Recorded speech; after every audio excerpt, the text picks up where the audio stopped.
Selamat sore para pemirsa dan para pendengar sahabat RPK FM 96,30. Kita bertemu lagi dalam program Generasi Penerus Bangsa dengan program bernama Buddha Berbicara. Hari ini kita akan kedatangan narasumber yang luar biasa dan orang penting juga di bangsa ini yang bernama Bang Ali Wongso Sinaga. Selamat sore Bang, silakan sapa pendengar LPK Bang. Selamat sore Immanuel. Selamat sore. Assalamualaikum warahmatullahi wabarakatuh. Salam, salam sejahtera. Om Swastiastu, Namo Buddhaya, salam kebajikan. Para sahabat RPK, penonton YouTube RPK yang kami hormati dan senang sekali bisa diundang oleh RPK pada sore ini untuk bincang-bincang ya. Siap. Tentang generasi muda. Luar biasa. Ada juga yang mendampingi saya yaitu Sis Novalita. Silakan sahabat para pendengar. Ya, selamat sore sahabat RPK. Semakin sehat, semakin cerdas. Luar biasa. Baik, tema pada hari ini adalah inspirasi pemuda yang berkarya. Nah, Bang Ali Wongso tadi sudah menyapa para pendengar sahabat RPK. Bang, ceritakan dulu sedikit kesibukan Abang nih, apa aja nih Bang, supaya generasi muda bisa mengenal Abang lebih lanjut lagi. Ya, berkaitan dengan posisi saya kebetulan dipercaya sebagai Ketua Umum Dewan Pimpinan Nasional SOKSI. Ya. Apa itu SOKSI Bang? SOKSI ini sebuah organisasi kemasyarakatan yang sudah usianya tua ya, lahir pada tahun 1960. Iya. Ya. Dan ini merupakan organisasi kader sebenarnya, organisasi perjuangan bangsa. Ya, jadi relevan dengan apa yang disebut generasi muda penerus bangsa. Jadi kita tentu ya sesuai dengan tantangan yang ada pada zamannya. Betul. Ya, SOKSI ini memberikan respons ya sedapat mungkin respon kreatif ya dalam rangka kepentingan bangsa. Oh, ya, begitu. Seperti sekarang ini misalnya kami sedang sibuk mempersiapkan suatu program. Apa itu Bang? Yang kita sebut rakyat bebas rentenir. Wow, luar biasa. Jadi rakyat bebas rentenir. Ya. Bukan pinjol Bang ya? Ya, itu pinjol termasuk itu juga sebenarnya singkatan dari pinjam online. Online, iya. Pinjam online nggak apa-apa, tapi ya yang masalah kan yang meminjamkan itu ya, tidak memenuhi harapan-harapan dan ketentuan yang berlaku ya, sehingga merugikan banyak pihak dan sudah menjadi pengetahuan publik. Saya kira banyak sekali masyarakat kita yang ya menderita, ya, stres, bahkan tidak sedikit yang bunuh diri ya, akibat daripada rentenir ini.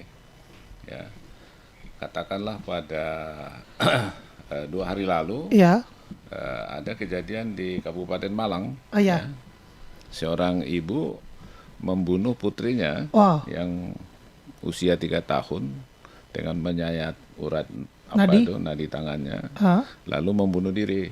Ya. Karena apa? Diduga karena stres berat. Waduh, depresi gitu ya? Depresi, tagihan dan tekanan daripada debt collector ataupun rentenir ini.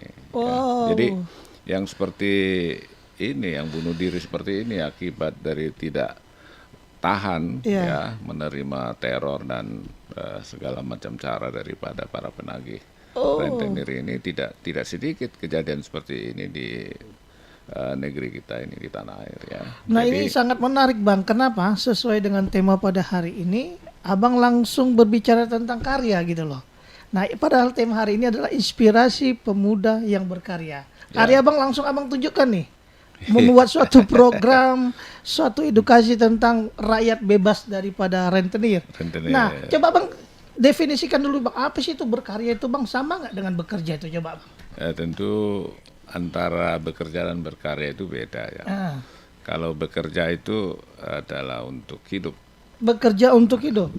Sedangkan berkarya untuk kehidupan. Untuk kehidupan. Nah, antara hidup dan kehidupan itu beda. Oh. Nah, kalau kehidupan itu ya tentu ada 3 dimensi ya di dalam kehidupan ini. Pertama dimensi transendental, di mana kita sebagai makhluk Tuhan, kita adalah tentu bertakwa kepada Tuhan yang Maha Esa, kepada Maha Kuasa sesuai dengan keyakinan agamanya. Betul. Ya. Lalu tentu dimensi kedua horizontal, Horizontal. bahwa kita sebagai individu ya hidup berdampingan dengan masyarakat. Dan juga di dalam suatu lingkungan. Betul. Ya. Maka kita harus tentu berinterelasi dan mengabdi kepada masyarakat, bangsa dan negara. Tentu juga memelihara lingkungan hidup. Dimensi yang ketiga adalah diri kita sendiri. Diri kita sendiri. Diri kita sendiri. Jadi 3 dimensi ini adalah mutlak ini. Kehidupan. Mutlak. Nah, jadi tidak bisa ditawar lagi. 3 ini tidak bisa kita pisah. Tidak bisa pisah. Satu paket ya. Hanya bisa kita bedakan. Jadi berkarya itu harus berhubungan dengan Tuhan, dengan sesama dan juga diri sendiri. Jadi berbuat yang baik untuk 3 dimensi ini. Sedangkan pekerjaan itu untuk siapa? Untuk diri sendiri apa untuk orang lain? Coba. Jadi ini menarik ini. Lebih kalau bekerja lebih kepada dirinya, berapa upah saya kan gitu. Cukup nggak makan saya satu hari. Ya, jadi bagaimana kehidupannya dan tentu ya yang menjadi tanggung jawabnya keluarganya, ya, anak istrinya, ya. Nah itu sebenarnya ada korelasi kerja dan berkarya. Ada korelasi. Tetapi berkarya lebih menyeluruh. Berarti begini, orang yang bekerja belum tentu berkarya. Belum tentu berkarya. Orang yang berkarya sudah pasti sudah bekerja. Wah, luar biasa. Ini hal yang menarik para permisa sahabat RPK. Jadi Abang mengatakan tadi berkarya itu harus korelasi dengan Tuhan, dengan sesama, dengan diri sendiri. Punya pengalaman apa Bang di masa muda nih supaya mengedukasi para generasi penerus bangsa ini? Apa pengalaman di masa muda Abang, di umur berapa Abang mulai berkarya? Ya, tentu ya ada karya yang kecil, ada yang sedang begitu ya. Nah, katakanlah ketika saya menjadi anggota DPRD di DKI Jakarta, ya toh, saya mencoba melihat apa yang bisa kita buat atau karya. Itu di tahun berapa Bang? 93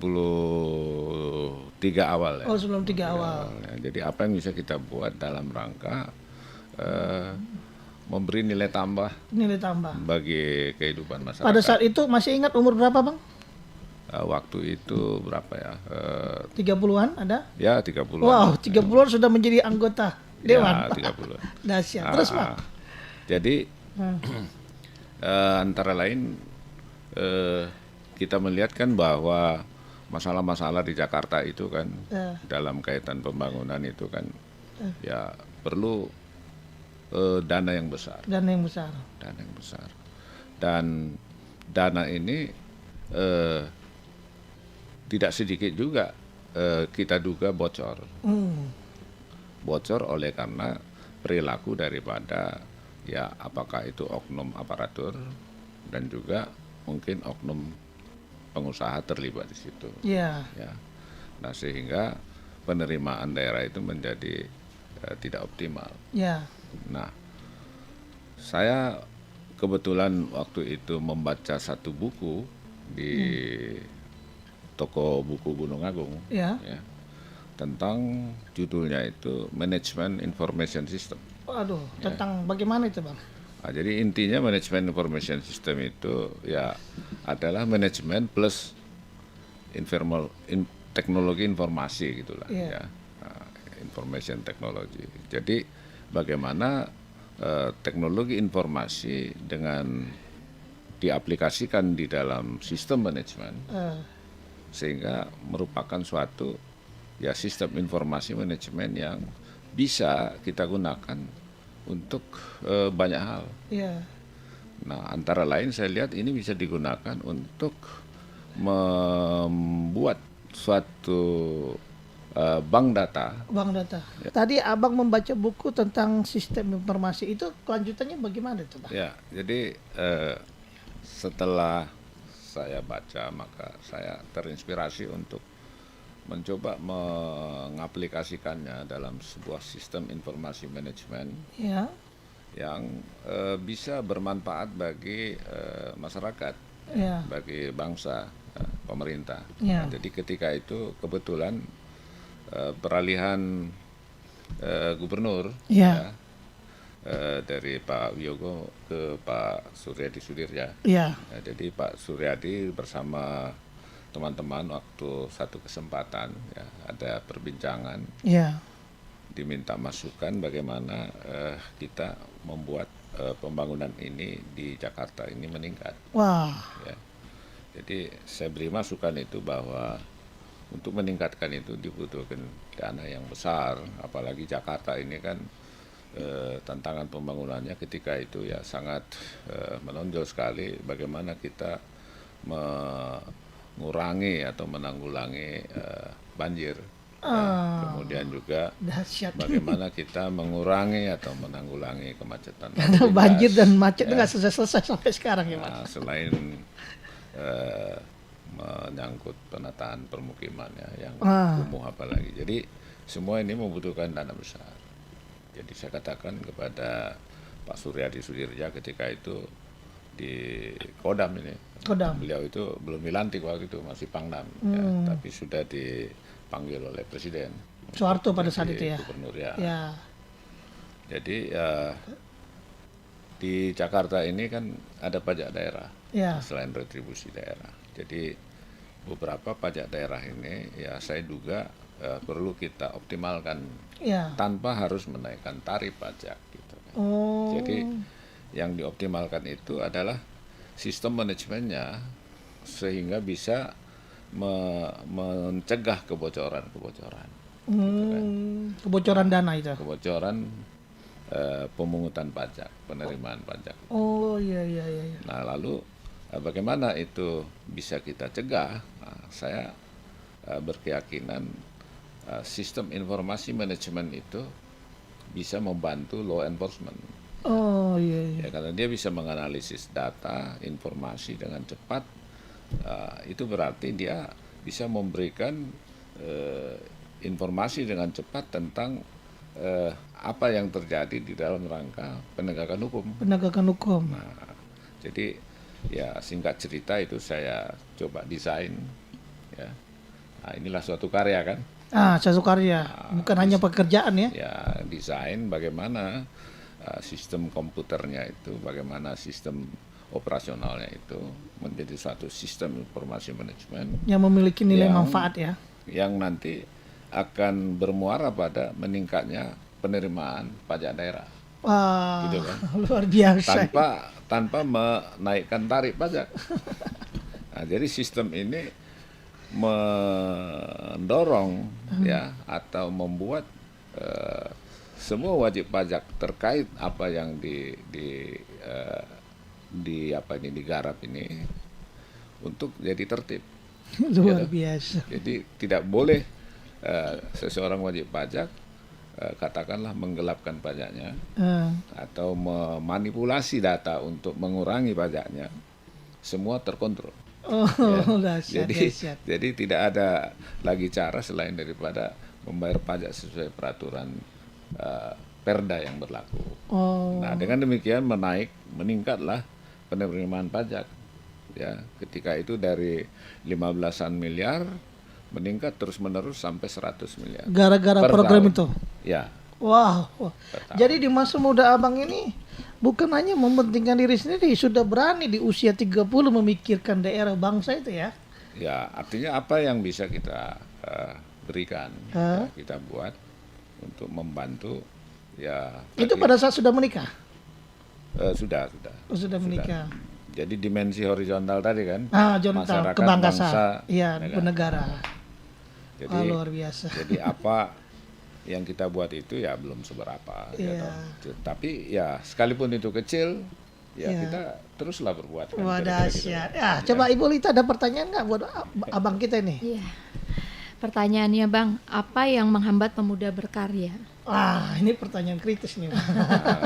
Apa itu Bang? Coba Bang. Jadi ini pemuda berkarya bukan pemuda berkarya partai ya. Bukan Golkar ya Bang. Walaupun Abang orang soalnya, Golkar. Soalnya ada partai berkarya. Iya, Maksud saudara kita tadi apa yang menghambat pemuda untuk berkarya? Iya, sebenarnya begini. Aha. Bagaimana setiap orang ya, khususnya anak muda, mengidentifikasi diri sebagai subjek Subjek. ya, yang eksis di dalam proses kehidupan tadi. Oh. Nah, kehidupan yang saya maksud adalah tadi 3 dimensi. Iya. Iya. Ya. Jadi dia menyadari bahwa dia insan Tuhan. Ya. Jadi sebagai insan Tuhan, bagaimana menurut keyakinan agamanya ya? Kalau dia Kristiani misalnya ya, salah satu diantaranya ya takutlah akan Tuhan adalah awal daripada Permulaan pengetahuan. Gitu misalnya kan, mengandalkan Tuhan. Mengandalkan Tuhan. Ya. Agama apapun saya kira ya Ujung-ujungnya ke Tuhan. kira-kira sama saja. Sama. Ya. Bagaimana kita berbuat baik ya. Kalau di dalam apa tuh ada istilah yang saya juga sangat ingat itu ya, kita berbuat amal ya. Fastabikul khairat gitu ya. Kita berlomba berbuat amal, berbuat kebaikan. Jadi kita harus menyadari itu, ya kan? Nah, kedua, kita juga menyadari bahwa kita hidup di tengah masyarakat. Di tengah masyarakat. Jadi bukan hanya diri kita dan orang tua kita atau anak istri kalau sudah kawin dan punya anak, tetapi juga masyarakat. Maka kita harus juga bermanfaat, bernilai di tengah masyarakat. Di tengah masyarakat. Dahsyat ini. Ya, selain di hadapan Yang Maha Kuasa. Saya melihat data biografi Abang ini ya, dikatakan, mohon maaf Bang kalau saya salah, mohon dikoreksi, anak kampung. Ya. Anak kampung terlempar di ibu kota. Lahir di kota Sidikalang ya Bang. Ya, Sidikalang. Nah, itu kan orang, mohon maaf ya, kampung tuh Bang ya. Ya. Seperti setengah kampung, setengah bangunan. Kok bisa kota Bang? kecil lah. Anak kampung, maaf, kalau nggak salah Sidikalang itu mayoritas petani ya. Ya. Nah, kok bisa Bang terlempar jauh ke ibu kota ini? Nah, kenapa itu Bang? Ya, saya sampai SD di Sidikalang ya. SMA, SMP, SMA saya ke Medan ya, ke Medan, dan kuliah di Jakarta. Ya. Dan ya tentu karena baik orang tua ya, keluarga berharap tentu anaknya bisa makin maju ya, lebih baik anak-anak daripada orang tua kan, kira-kira gitu. Ya didoronglah, didukunglah kita juga ke Jakarta ya. Dan di Jakarta. Itu usia kuliah ya Bang ya? Kuliah di Jakarta. Kuliah berarti antara 17 dari Sidikalang. Oh, 17 18. SMA dari Medan. Medan. Berarti Abang 17 18 sudah di Jakarta sudah ya? Di Jakarta. Oh. Ya, jadi ya di Jakarta kita ya kuliah, dan saya waktu itu kuliah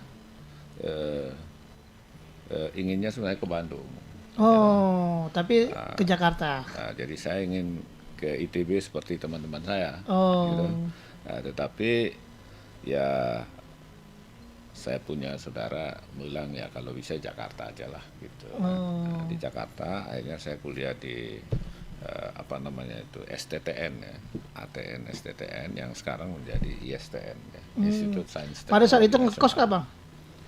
Saya tinggal bersama abang saya di sini, dekat sini kebetulan di Jakarta Timur.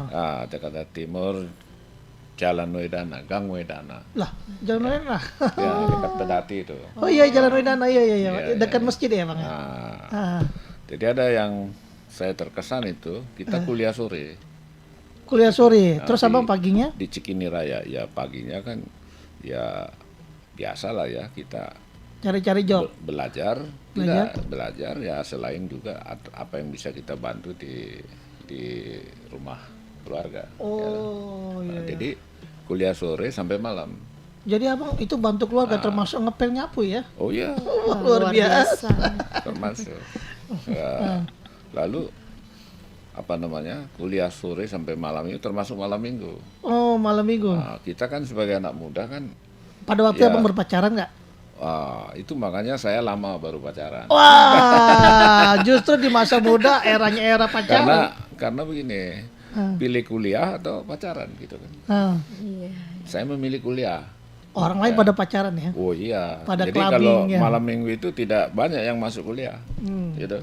Tadi abang katakan tidak berpacaran di masa muda, dan itu sangat bagi saya itu jarang didapatin di generasi muda lain ya. Itu bagaimana itu bang? Perjalanannya tadi bang. Ya, jadi karena malam minggu kan kita harus kuliah. Malam minggu kuliah. Sampai jam 10 malam. Tidak pacaran ya? Ya bagaimana mau pacaran gitu. Jadi Luar biasa. ya pilih kuliah atau pilih Pacaran. pacaran. Kalau abang pilih pacaran pulang kampung dong, balik lagi bisa jadi ya, begini, dipulangkan. Nah. begini. Saya ada ingat satu pepatah singkat ya, dan itu selalu saya renungkan dan menurut saya ini benar dan saya ikuti. Begini, pohon yang buahnya manis, Pohon yang buahnya manis, akarnya pahit. akarnya pahit. Apa itu bang artinya? Jadi pohon yang akarnya pahit, buahnya manis. Nah, lalu saya berpikir kalau saya mau masa depan yang baik, Yang manis, yang manis, ya, saya harus siap menderita. ya dengan akar yang pahit tadi. Nah, ini kira-kira ada pepatah lagi yang mirip dengan Yang ini. selaras dengan itu. Nah, berakit-rakit ke hulu, Berenang-renang ke tepi. Tapi jangan sampai malah mati kemudian ya. Oh, ya, jangan. Bersakit-sakit dahulu, Berenang kemudian. Jadi di dalam perjuangan itu memang harus ada pengorbanan. Ada Kita harus pengorbanan. berani memberikan pengorbanan dengan tulus, ikhlas. Dengan ikhlas. Nah, jadi dikaitkan dengan pacaran ya saya memilih kuliah. Nah, oleh karena itu saya pacarannya agak lambat. Sudah tahun keempat saya kuliah baru pacaran. Baru kuliah ya. Ya. Baru tahun keempat. Saya mendengar abang pernah jadi asisten dosen itu. Oh ya, pada tahun keempat saya diminta jadi asisten dosen. Ya. Asisten dosen. Itu nggak gampang loh bang. Pasti nilainya harus tinggi. Ya kita sih tentu ya tidak tinggi-tinggi banget, tapi dinilai oleh dosen itu layak ya kita siap aja. Nah, tentu saya senang, bersyukur. Kenapa? Karena dengan saya asisten dosen ada kebijakan dari perguruan tinggi, saya nggak perlu bayar uang kuliah. Wow, beasiswa dong. Ya apapun namanya itu ya free uang kuliah. Wow, ini jarang ini. Kedua ada honor kecil ya. Dapat juga honor. Ada. Nah bisalah buat nambah-nambah kalau kita nonton kan. Nonton. Luar biasa. Gitu. Jadi abang jadi kebanggaan keluarga ya. Dan abang pada saat itu apa tanggapan dari orang tua dari kampung bang? Ya kalau orang tua ya tentu selalu berdoa. Ya. Berdoa dan berpengharapan ya semoga kita ini ya bisa berhasil sebagai anak yang senantiasa ya bersyukur kepada Tuhan. Wow. Gitu. Ibu Lita coba ada pertanyaan buat abang kita nih yang luar biasa. Iya. Pertanyaan selanjutnya nih bang, apa hasil dari seseorang yang melakukan karya? Nah apa itu bang? Kalau tadi kan menghambat. Pertanyaan sebelumnya, kalau sekarang hasil. Nah sekarang pertanyaan, abang tadi sudah berkarya ya, membangun Jakarta, sudah di masa muda partisipasi. Nah itu abang rasakan apa di masa tua ini bang? Coba bang. Nah, jadi pertanyaannya coba supaya apa? Coba. Apa hasil dari seseorang melakukan karya? Jadi begini, dia itu hasil itu pasti ada kalau kita berjuang ya, berkarya, itu pasti tentu hasil. Kalaupun belum berhasil ya harus terus tekun ya. Jadi tidak boleh katakanlah belum berhasil lalu menyerah. Ya. Jadi di sini perlu kita katakanlah ketekunan, militansi, semangat juang ya. Dan pasti berhasil. Ya. Dan di dalam berkarya tentu juga kita akan ada menghadapi tantangan-tantangan. Betul. Ya. Tantangan-tantangan itu biasa dan itulah yang sebenarnya membuat kita jadi besar, ya, meningkat. Jadi ada saya ingat satu kata-kata bijak, tantangan adalah peluang. Tantangan adalah peluang. Kesempatan ya. Jadi kita mensyukuri kalau kita menghadapi tantangan. Wow. Iya, iya. Ketika kita mensyukuri dan kita berupaya keras untuk menghadapi tantangan itu dengan segala apa yang kita Miliki. punya, Punya. ya, maka kita akan bisa berhasil dan membuat kita naik kelas. Wow. Jadi itu naik. seseorang berkarya itu harus menghadapi tantangan ya. Harus menghadapi. Ada lagi teori yang Ah, relevan dengan ini tentang creative minority ya. Kalau nggak salah dari Arnold Toynbee yang menulis itu bahwa hidup ini adalah rangkaian antara tantangan dan respons ya. harus ada Tantangan tantangan dan dan respon. jawaban. Jadi apa jawabannya kan Iya, adalah karya karya. gitu. Jadi respons kreatif menurut Toynbee itu adalah respons yang bisa menciptakan tantangan baru yang lebih tinggi nilainya daripada tantangan sebelumnya. Jadi bisa dikatakan bahwa tantangan itu sebenarnya kita harus anggap sahabat dan teman, bukan Iya, musuh ya. Bukan musuh. Wow, luar biasa. Nah, saya mendengar Yang harus direspon. saya mendengar Abang juga membaca dari autobiografi Abang. Abang waktu pada masa muda ya, atau Abang melakukan karya, tiba-tiba Abang dilirik oleh Partai Golkar yang partai besar di Indonesia ini menjadi ketua DPP. Bidang apa itu Bang ya? Nah, itu bagaimana tuh ceritanya? Ini sangat itu nggak gampang loh Bang untuk seseorang diangkat menjadi Ya. ketua di DPP itu. Ya itu sejarahnya panjang ya. Jadi tahun 80 ya. Udah lahir belum? Belum lahir Bang, saya 87. Belum lahir ya? belum. Jadi tahun 80 itu saya masuk Soksi. Ah, Dan Soksi ini adalah salah satu pendiri Golkar ya. iya. Jadi Golkar itu kalau sekarang kan disebut Partai Golkar, dulu bukan. Bukan. Nah, jadi itu masa Orde Baru. Orde tahun Baru. 80. Iya. Jadi kenapa saya masuk itu dulu? Iya. Saya kan aktivis kampus. Iya. Ya. Saya pikir ya ada di dalam diri saya ini kan ada idealisme ya. Nah, bahwa kita ini perlu lebih baik lagi ke depan ya. Hari esok harus lebih baik dari hari ini Iya. ya, sebagai bangsa. Nah, tapi saya pikir kalau saya mengikuti jalur ekstra atau di luar dengan demo-demo gitu, demo-demo mahasiswa, saya pikir ya bukan nggak ada manfaatnya, ada. Tapi kenapa nggak saya dari dalam? Oh, Ya, inilah jadi, perlu. Jadi memperbaiki itu sebenarnya bisa dari luar dan dari dalam. Ya, nah, dari dalam ya saya masuk ke dalam. Tapi Abang ambil jalan lain ya? Nah, kekuasaan itu kan di Berarti tangan Golkar, ya toh? Nah, maka saya masuk ke Golkar melalui Soksi. berarti ya saya bisa menyimpulkan Abang memiliki kecerdasan dalam berpikir ya. Jadi lalu saya masuk di Golkar ya melalui sebuah proses yang ada. Ya saya ingin berbuat, ingin katakanlah menghasilkan karya, memberikan kontribusi ya sekalipun itu kecil untuk kebaikan. Nah, jadi pada tahun 80 saya masuk, tahun 86 ya.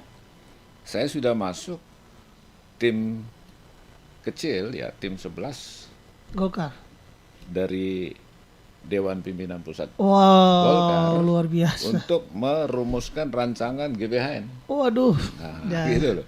Jadi saya paling muda waktu itu. Pada saat itu paling muda. Paling muda. Wow. Jadi antara lain di situ ada Albert Hasibuan, ya, Dr. Albert Hasibuan. Ya. Ada Profesor Dr. Deliarno. Ada Profesor Dr. Ibrahim Hasan. Oh, aduh, pada pentolan semua itu Bang ya. Ada macam-macam lah situ. Jadi kalau tadi 80 masuk. Iya. Ke 2004 setelah 24 tahun. Oh, gitu. 24 tahun proses tuh Bang ya. Iya, jadi tapi sebelumnya saya sudah masuk jajaran pimpinan di tingkat provinsi DKI Jakarta. Nah, dan saya kemudian DPRD DKI Jadi pada saat Jakarta. itu Abang dipanggil sangat kaget ya. Bukan dipanggil, di inilah diberikan tugas ya gitu ya. Nah, jadi 2004 sampai 2017 saya ketua DPP Partai Golkar ya, membidangi bidang tadi ya. Iya, membidangi apa itu Bang? Tenaga kerja. Wow, pantesan itu. Kerjaan, gitu. gitu. Jadi sekarang saya wakil ketua Dewan Pakar. Wow, Luar biasa. hormat kepada abang ya. Jadi sudah senior lah. senior ya, senior sekali di Partai Golkar. Nah inilah para pendengar radio RPK yang sangat kita banggakan. Beliau di masa muda sudah mengambil jalan lain dari kampung pindah ke Jakarta, kuliah menjadi asisten dosen di saat anak-anak muda berpacaran, clubbing dan lain-lainnya. Beliau mengambil keputusan untuk tidak mengikuti itu. Nah ini yang perlu kita pelajari. Baik, ada pertanyaan. Silakan Ibu Seslita untuk membacakan pertanyaan dari para pendengar RPK. Ya, baik. Ada pertanyaan dari Bapak Siahan. Hai anak-anak. Hai anak-anak muda, tetap berkarya, jangan kerja terus, jangan cuma mengandalkan gaji bulanan, ingat prinsip ekonomi, jangan besar pasak daripada tiang. Bagaimana menurut Ya, abang? Betul kan? saya kira Pak Syahan sudah betul sekali itu ya. Jadi pokoknya why not the best gitu. Oh ini the best. Baik, Nah itu berikutnya. tadi apa? Coba Ibu Seseorang hidup kaya gimana? coba Pertanyaan yang dari Nurul Paseban. Ibu Kak Nurul ya. Ya. Apakah seseorang hidup kaya itu dikatakan berkarya? Wah, Ya, ini bagaimana? Ini Ini? belum tentu. Nah, Sebab bagaimana ini? ya orang boleh kaya, tapi ada juga yang mencapai memperoleh kekayaan dengan cara-cara tidak benar ya. Iya. Ya, misalnya korupsi dan sebagainya.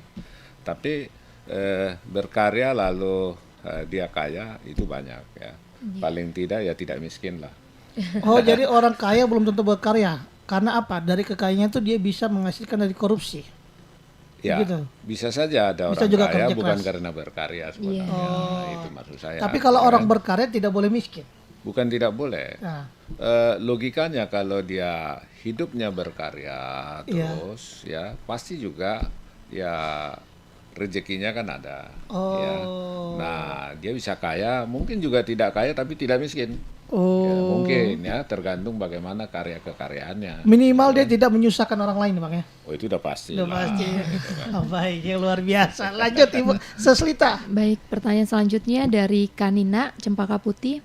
Bagaimana Abang bisa berkarya di ibu kota yang penuh tantangan? Ah, ini bagaimana Ya, nih, Bang? saya kira harus semangat. Tadi di awal saya katakan bagaimana kita mengidentifikasi diri sebagai subjek ya, bukan objek. Iya. Subjek yang eksis dalam proses kehidupan. Kehidupan. Nah, tadi kehidupan saya sudah coba uraikan 3 dimensi itu secara integratif, tidak boleh dipisahkan, Dipisahkan. tapi hanya dibedakan. Jadi bagaimana hidup kita selalu semangat Semangat. untuk berkarya ya. Jadi apapun tantangan itu kita hadapi ya.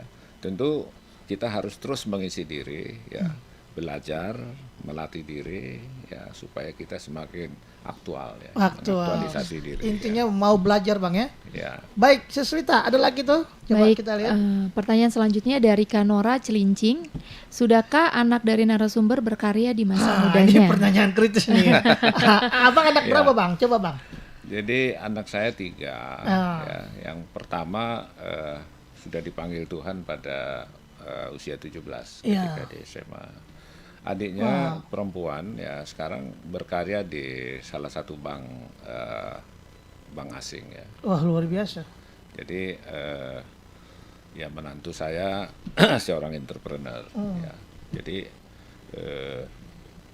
saya pikir ya biarlah mereka berkarya dengan dia punya dia punya prinsip-prinsip. Ya. Kita sebagai orang tua tentu mendorong selalu ya di dalam hidup itu mengandalkan Tuhan ya, dan juga terus belajar untuk mengaktualisasi diri. Nah, Lalu yang ketiga anak saya sekarang masih SMA kelas 2. luar biasa ya. Nah, ini pertanyaan saya kritis sama Abang nih. Saya melihat sudah ada info di mana-mana sebelum Abang closing statement, Abang mau maju menjadi anggota DPR DKI, DPR RI ya Bang ya. Ini bukan bicara soal Jakarta. Itu undang-undang apa yang Abang mau buat nanti? Atau karya apa Abang yang Abang impikan untuk ke depan sebelum Abang closing statement? Jadi begini, sebagai katakanlah saya politician ya, Iya. dan juga pimpinan dari satu ormas opsi ya, saya mengamati bahwa bangsa kita ini ada satu kebutuhan yang mestinya bisa dianggap urgen. Iya. Ya, dan ketika tahun 2014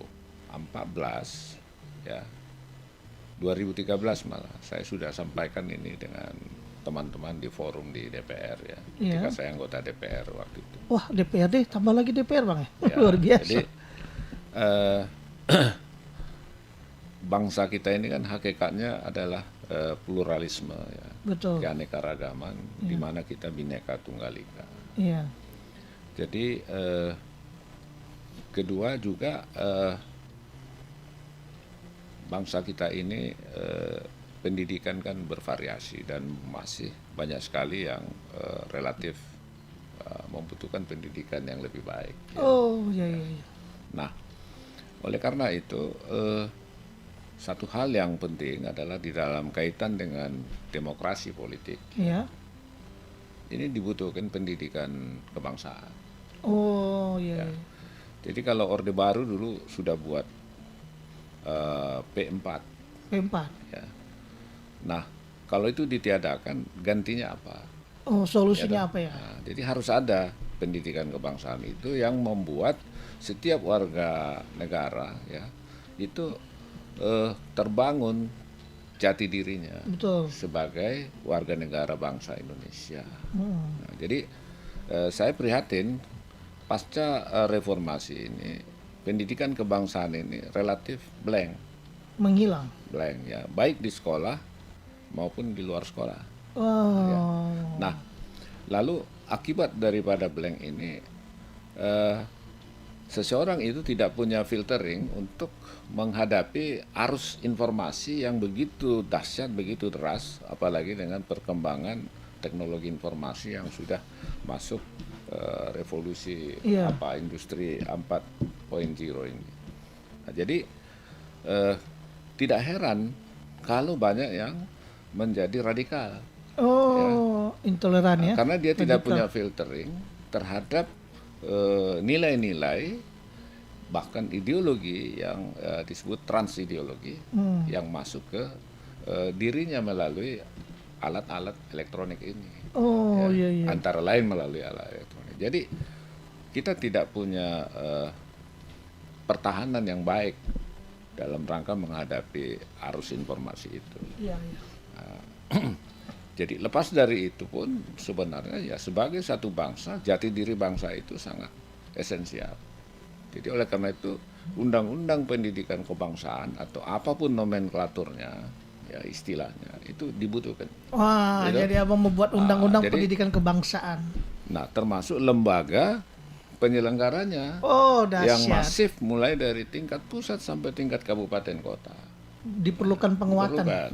Nah, kalau sekarang ini ada BPIP pembinaan ideologi menurut saya ya tidak begitu Ya. bermanfaat sebagaimana yang dibutuhkan oleh bangsa ini. Oke, siap, Gitu siap. kan? Nah, Jadi kedua, sejalan dengan itu kita juga membutuhkan undang-undang keamanan nasional. Oh. Ya, apa yang disebut Security Act. Hmm. Mayoritas bangsa di dunia ini ya punya itu. Ya. Punya itu. Seperti tetangga kita punya, antara lain misalnya Singapura punya, Malaysia punya, dan sebagainya.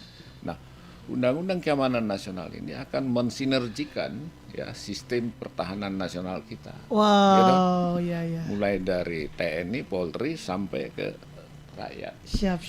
Luar biasa Jadi, undang-undang. dengan demikian kita bisa menghindari hal-hal yang nggak perlu. Mantap. Gitu.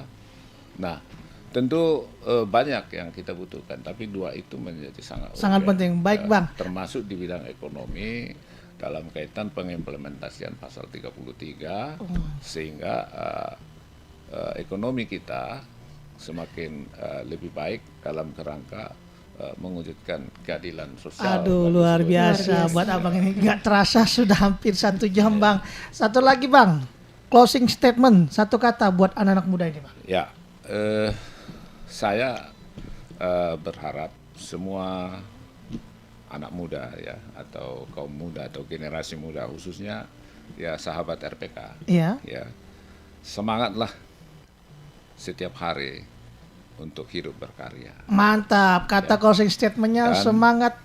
Berkarya untuk kehidupan. Asik, semangat setiap hari untuk berkarya dan berkarya untuk kehidupan. Bang Ali Wongso Sinaga, tidak terasa sudah 1 jam ya Bang ya. Terima kasih. Di dalam program Muda Bicara di tengah kesibukan Terima Abang. kasih Nova ya. Dahsyat ya. Terima kasih. Saya akan mengundang Abang nanti tanggal 15 Agustus dengan tema bebas dari rentenir. Ya. Nah, oleh karena itu sahabat RPK, Nanti saya mau kasih tahu, mudah-mudahan nanti awal Agustus paling lambat kita sudah launching. Jadi kalau tanggal 15 Agustus nanti itu berarti sudah operasional di Jakarta. wah luar biasa. Baik. Nanti kita juga akan buat komunitas kita Bang ya untuk bertemu dengan Abang. Ya.